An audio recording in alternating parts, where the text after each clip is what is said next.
काही गोष्टी आम्हाला लक्षात येतात की प्रवास करत असताना रस्त्यावर एखादा दगड लावलेला असतो, तो दगड आम्हाला सांगत असतो की पुढचं गाव किती लांब आहे, किती किलोमीटर आहे, तुम्ही योग्य अंतरावर आहात की नाही याची परीक्षा घेण्यासाठीच तो दगड असतो।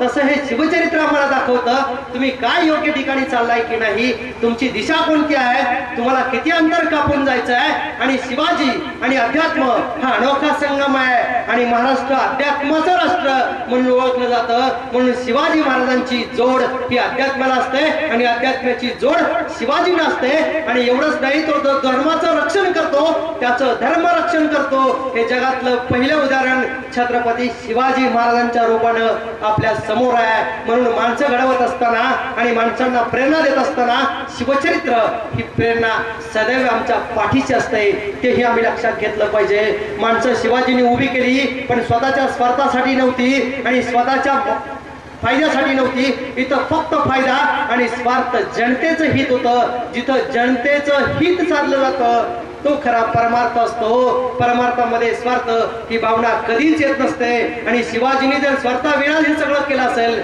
तर तोही परमार्थच होता, हे निश्चितपणे कबूल करावं लागतं। शिवाजींनी स्वतःच्या हितासाठी जर काही केलं असतं तर त्याला परमार्थ म्हणताच आलं नसतं। शिवाजींनी जे जे काही केलं ते फक्त रयतेसाठी, ते फक्त जनतेसाठी केलं। म्हणून आजही आम्हाला आमच्या क्षेत्रातली शक्ती निर्माण करायची असती असेल तर भक्ती मार्गाची जोड घ्यावी लागते।